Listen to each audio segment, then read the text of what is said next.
सरस्वती का ध्यान लगा के सुमर श्री गणराज। सरस्वती का ध्यान लगा के सुमर श्री गणराज। ब्रह्मचारिणी माता की तुम्हें कथा सुनाऊं आज।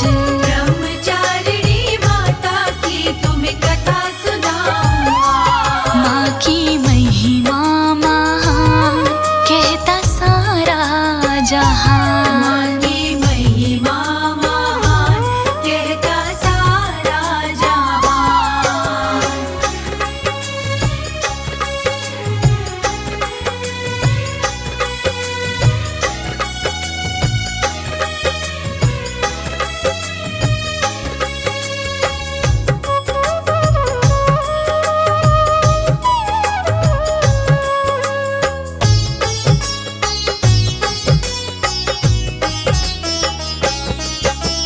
द्वितीय रूप है नव दुर्गा का ब्रह्मचारिणी माता। जन्म सफल हो जाए उनका जो कोई इनको ध्याता। ब्रह्मचारिणी माँ का भक्तों रूप है बड़ा निराला। दाई हाथ में सोही कमंडल बाई हाथ में माला। बाएं हाथ में माला, बाएं हाथ में माला।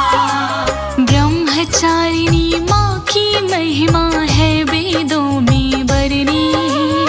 राजा हिमांचल पिता थे इनकी, माँ थी मैना इनकी। बालकाल में नारद ने इनको उपदेश दिया था। पति रूप में शिव को चुनना मार ये मंत्र दिया था। मार ये मंत्र दिया था, मार ये मंत्र दिया था। तप करके तुम्हें मिल जाएंगे भूतों के सरताज। तप करके तुम्हें मिल जाएंगे भूतों के सरताज। ब्रह्मचारिणी माता की तुम्हें कथा सुनाऊं आज। ब्रह्मचारिणी माता की तुम्हें कथा सुनाऊं आज। माँ की महिमा महान सारा कहता जहान। माँ की महिमा महान कहता सारा जहान।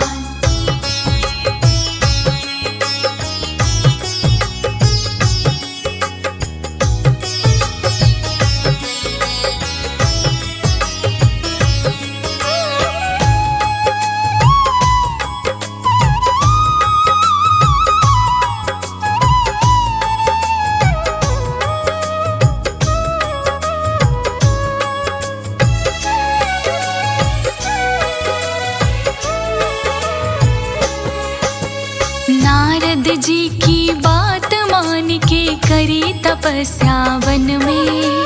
पति रूप में शिव को पाऊं कर लिया निश्चय मन में।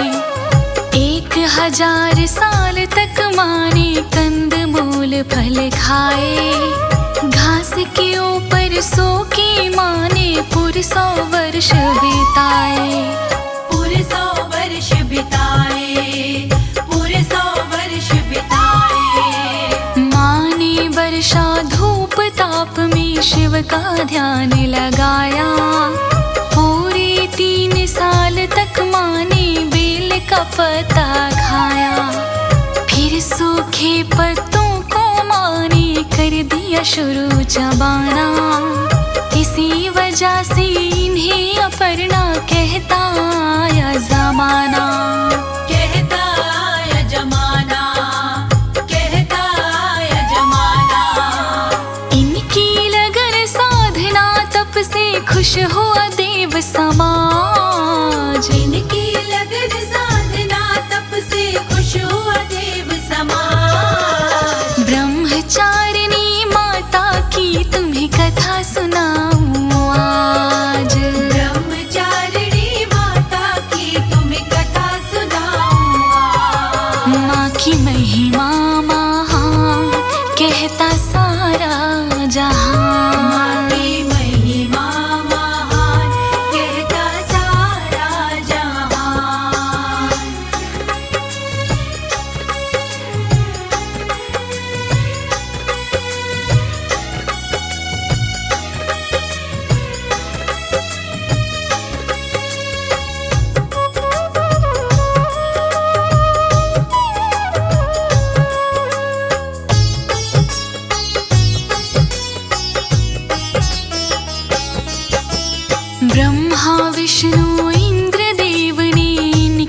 करी बड़ाई। ऋषि मुनि और संत जनों ने महिमा इनकी गाई। देवों ने कहा तुमसे तपस्या ना कोई कर पाया। शिव जी को खुश करके तुमने अद्भुत पुण्य कमाया। अद्भुत पुण्य कमाया, अद्भुत पुण्य कमाया। ऐसी कठोर तपस्या का फल एक दिन तुम्हें मिलेगा। शिव शंकर सा पति रूप में साजन तुम्हें मिलेगा। छोड़ तपस्या घर को जाओ, मानो बात हमारी। थोड़ी समय में मनोकामना होगी पूर्ण तुम्हारी। होगी पूर्ण तुम्हारी, होगी पूर्ण तुम्हारी। जल्दी पूरे होंगे ब्याह के सारे रीत रिवाज। जल्दी पूरे होंगे ब्याह के सारे रीति रिवाज। ब्रह्मचारिणी माता की तुम्हें कथा सुनाऊं आज। ब्रह्मचारिणी माता की तुम्हें कथा सुनाऊं आज। माँ की महिमा महान कहता सारा जहां। माँ की महिमा महान कहता सारा जहान।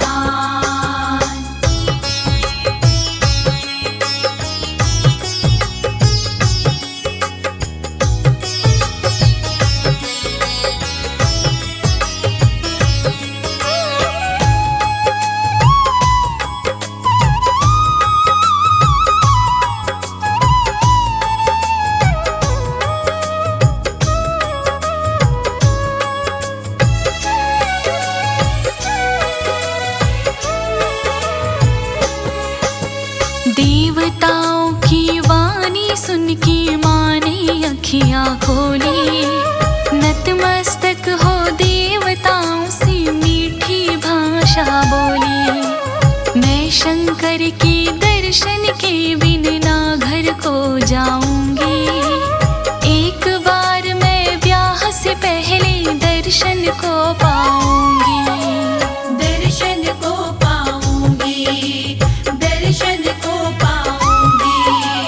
दर्शन किए बिना मैं अपने तप को तज ना पाऊं।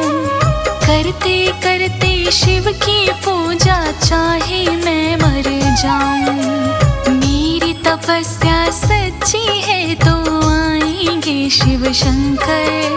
दर्शन अपनी दिव्य रूप के दिखलाएंगे शंकर। दिखलाएंगे शंकर, दिखलाएंगे शंकर। मेरे मन की जरूर सुनेंगे एक दिन वो आवाज। मेरे मन की जरूर सुनेंगे एक दिन वो आवाज। ब्रह्मचारिणी माता की तुम्हें कथा सुनाऊं आज। ब्रह्मचारिणी माता की तुम्हें कथा सुनाऊं आज। माँ की महिमा महान सारा कहता जहां। माँ की महिमा महान कहता सारा जहान।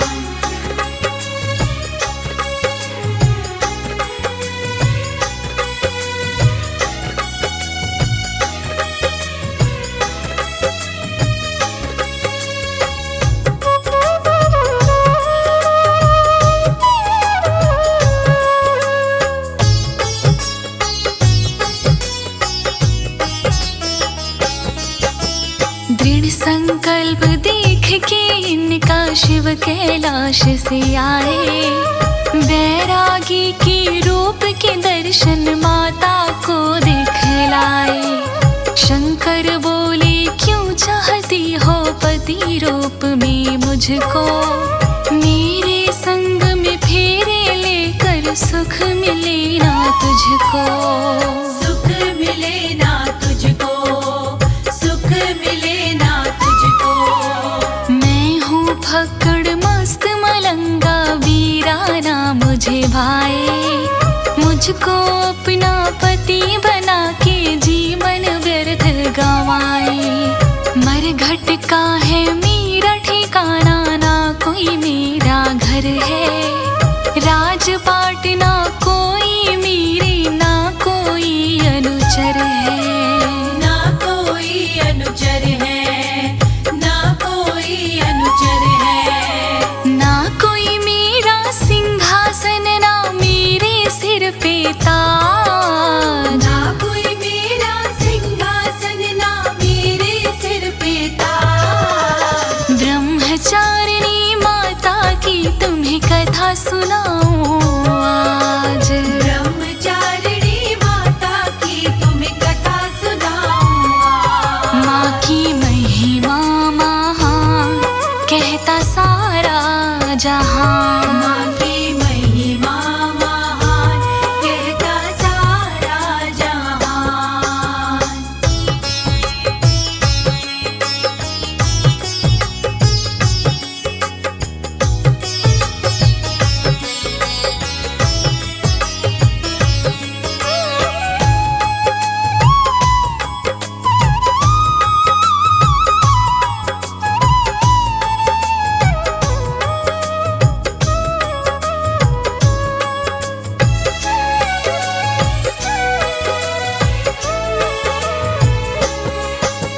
माता बोली राजपाट ना धन की मुझे जरूरत। बसी है मेरे मन मंदिर में एक तुम्हारी सूरत। रखोगे जिस हाल में मुझको, उसमें मैं रह लूंगी। सुख के बदले दुख मिले तो हंस कर मैं सह लूंगी। हंस कर मैं सह लूंगी, हंस कर मैं सह लूंगी। साथ तुम्हारा पाने के लिए करी तपस्या भारी। मेरी इच्छा पूरी कर दो शिव शंकर त्रिपुरारी। शंकर बोले पूर्ण मनोरथ होगा शीघ्र तुम्हारा। तेरे तप के कारण तुमको मिलेगा साथ हमारा। मिलेगा साथ हमारा, मिलेगा साथ हमारा। आऊंगा बारात में लेकर रखूं वचन की लाज। आऊंगा बारात में लेकर रखूं वचन की लाज। ब्रह्मचारिणी माता की तुम्हें कथा सुनाऊं आज। ब्रह्मचारिणी माता की तुम्हें कथा सुनाऊं आज। माँ की महिमा महान, कहता सारा जहां। माँ की महिमा महान, कहता सारा जहान।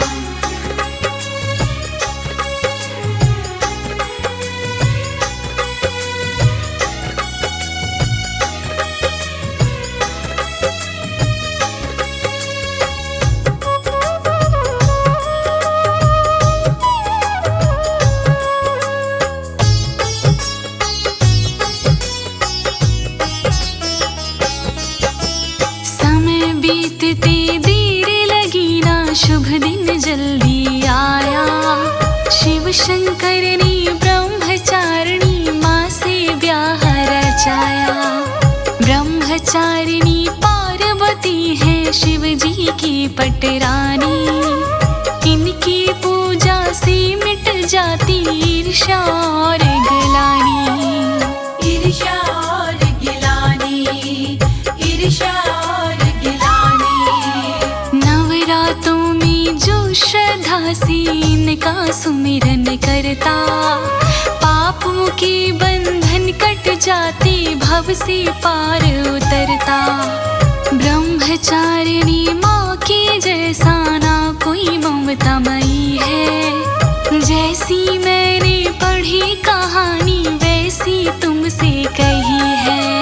वैसी तुमसे कही है, वैसी तुमसे कही है। भूल चूक को माफी देना, कहे अनाड़ी राज। भूल चूक को माफी देना, कहे अनाड़ी राज।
सदा दया। जय ब्रह्मचारिणी माँ। ओम जय ब्रह्मचारिणी माँ, मैया जय ब्रह्मचारिणी माँ। अपने भक्त जनों पर, अपने भक्त जनों पर करती सदा दया। ओम जय ब्रह्मचारिणी माँ। दर्शन अनुपम मधुरम साधनरत रहती। साधना रत रहती। शिव जी की आराधना, शिव जी की आराधना मैया सदा करती। ओम जय ब्रह्मचारिणी माँ। बाएं हाथ कमंडल, दाहिने में माला। दाहिने में माला। रूप ज्योतिर्मय अद्भुत, रूप ज्योतिर्मय अद्भुत। सुख देने वाला। ओम जय ब्रह्मचारिणी माँ।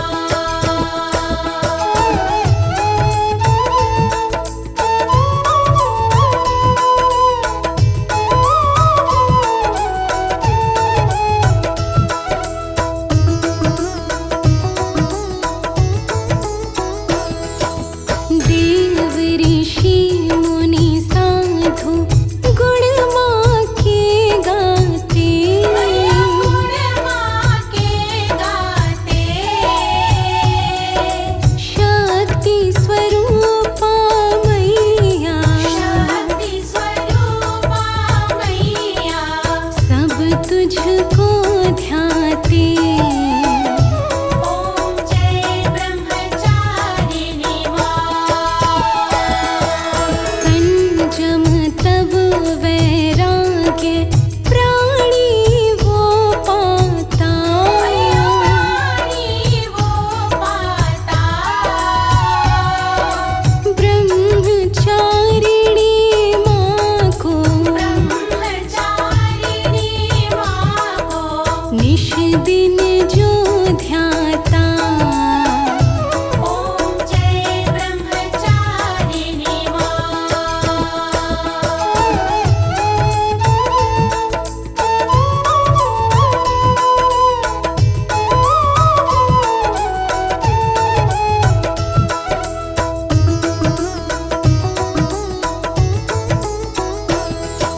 नव दुर्गाओं में मैया दूजा तुम्हारा स्वरूप। मैया दूजा तुम्हारा स्वरूप।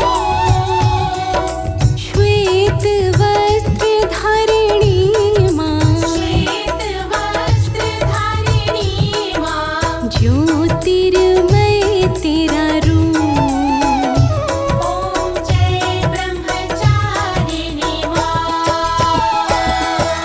दूजे नवरात्रे मैया जो तेरा व्रत धरे। मैया जो तेरा व्रत धरे। करके